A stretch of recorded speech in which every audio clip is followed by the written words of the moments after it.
இந்தியாவில் 2026ஆம் ஆண்டு திடீரென தேசிய அளவில் பேசப்பட்ட ஒரு அரசியல் சமூக இயக்கம் கரப்பாம்பூச்சி ஜனதா கட்சி, அதாவது காக்ரோச் ஜனதா பார்ட்டி. சமூக வலைதளங்களில் பெரும் கவனத்தை ஈர்த்து வரக்கூடிய இந்த காக்ரோச் ஜனதா கட்சியை உருவாக்கியவர் அபிஜித் தீப்கே என்ற நபர். சரி, யார் இந்த அபிஜித் தீப்கே?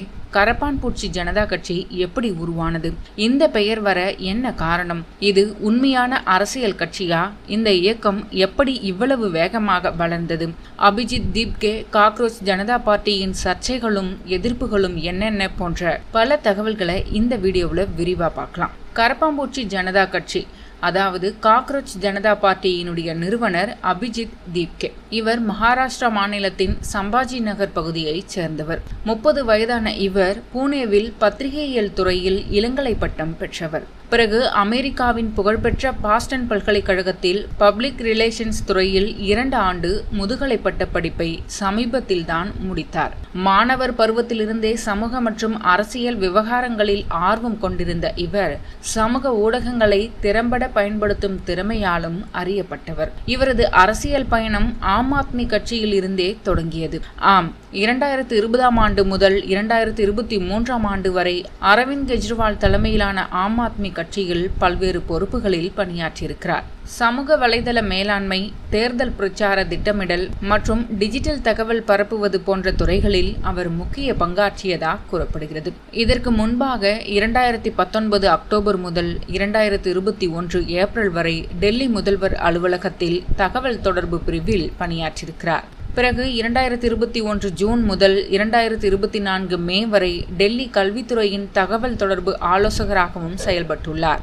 முன்னாள் துணை முதல்வர் மணிஷ் சிசோடியாவுடன் இணைந்து பணியாற்றிய காலத்தின் புகைப்படங்களும் சமூக வலைதளங்களில் வெளியாகியுள்ளது. அபிஜித் தீப்கே ஒரு நடுத்தர வர்க்க குடும்பத்தைச் சேர்ந்தவர். அவரது தந்தை பகவான் ராவ் தீப்கே, தாய் அனிதா தீப்கே. அவரது தந்தை மகாராஷ்டிரா தொழில் வளர்ச்சி கழகத்தில் பொறியாளராக பணியாற்றி ஓய்வு பெற்றவர். தற்போது இவரது குடும்பம் சம்பாஜி நகர் பகுதியில் வசித்து வருகிறது. சரி, கரப்பாம்பூச்சி ஜனதா கட்சி எப்படி உருவானது? இதன் பின்னணியில் உள்ள முக்கிய நிகழ்வை பற்றி பார்க்கலாம். கடந்த மே 15 அன்று இந்திய உச்சநீதிமன்றத்தில் நடந்த ஒரு வழக்கின் விசாரணையின் போது இந்திய தலைமை நீதிபதி சூரியகாந்த் வேலையில்லாத இளைஞர்களை கரப்பாம்பூச்சி என விமர்சித்ததாக குற்றச்சாட்டுகள் எழுந்தன. இதனிடையே நாட்டில் வேலையில்லாத இளைஞர்களை உச்சநீதிமன்ற தலைமை நீதிபதி இழிவுபடுத்துகிறார் என விமர்சனங்கள் எழுந்தது. இதனால் அவர் தன்னுடைய கருத்து தொடர்பாக விளக்கமளிக்க வேண்டிய தேவையும் ஏற்பட்டது. இது தொடர்பாக விளக்கமளித்த உச்சநீதிமன்ற தலைமை நீதிபதி, வேலையில்லாத இளைஞர்கள் சிலர் ஊடகம், சட்டம் போன்ற துறைகளில் நுழைந்து அந்த அமைப்பையே சீர்குலைக்கிறார்கள். அவர்களை குறிப்பிட்டே இந்த கருத்தை தெரிவித்தேன். இந்திய இளைஞர்கள் அனைவரையும் குறிப்பிடும்படியாக தனது கருத்து தவறாக சித்தரிக்கப்படுகிறது என தெரிவித்திருந்தார். ஆனாலும் இந்த கருத்து சமூக வலைதளங்களில் பெரும் விவாதத்தை ஏற்படுத்தியது. குறிப்பாக வேலைவாய்ப்பின்மை, தேர்வு முறைகேடுகள், இளைஞர்களின் எதிர்காலம் போன்ற பிரச்சனைகளால் ஏமாற்றம் அடைந்திருந்த பல இளைஞர்கள் இந்த கருத்தை அவமதிப்பதாக கருதினர். இதனிடையே உச்சநீதிமன்ற தலைமை நீதிபதியின் கருத்துக்கு எதிராக இன்ஸ்டாகிராம் பக்கத்தில் அபிஜித் தீப்கே 2026 மே 16 அன்று காக்ரோச் ஜனதா பார்ட்டி என்ற பெயரில் ஒரு நையாண்டி இயக்கத்தை தொடங்கினார். இதனை அடுத்து சமூக ஊடகங்களில் நையாண்டி பிரச்சாரத்தை தீவிரமாக முன்னெடுத்து இந்த விவாதத்தின் மைய புள்ளியாக கரப்பாம்பூச்சி ஜனதா கட்சி, அதாவது சிஜேபி உருவானது.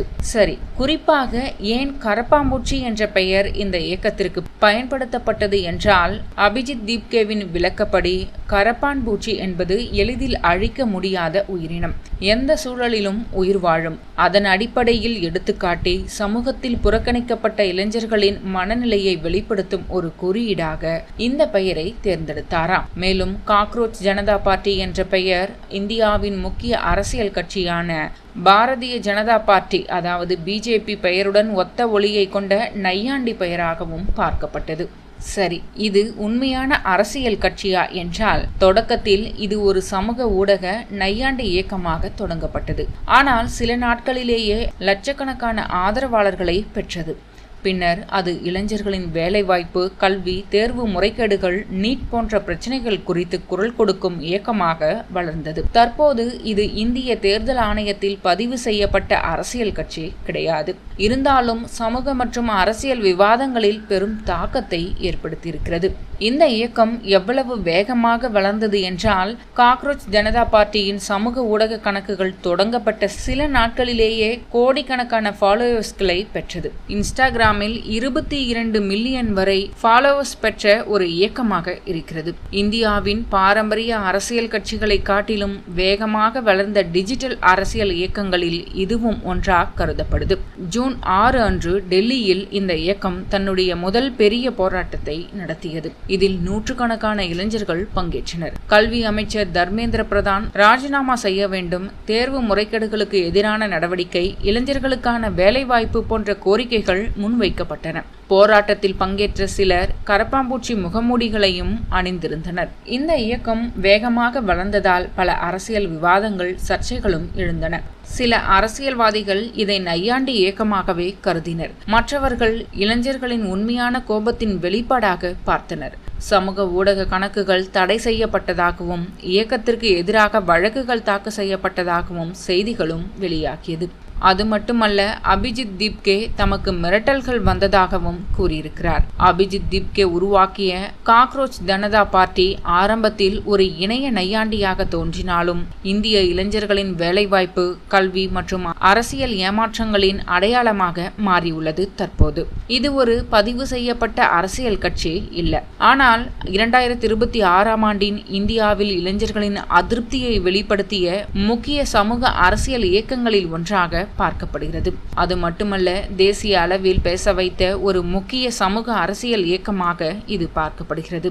அபிஜித் தீப்கே ஒரு பாரம்பரிய அரசியல்வாதியாக அல்லாமல் சமூக ஊடகங்களை பயன்படுத்தி ஒரு தலைமுறையின் உணர்வுகளை தேசிய விவாதமாக மாற்றிய இளைஞராக அறியப்படுகிறார்.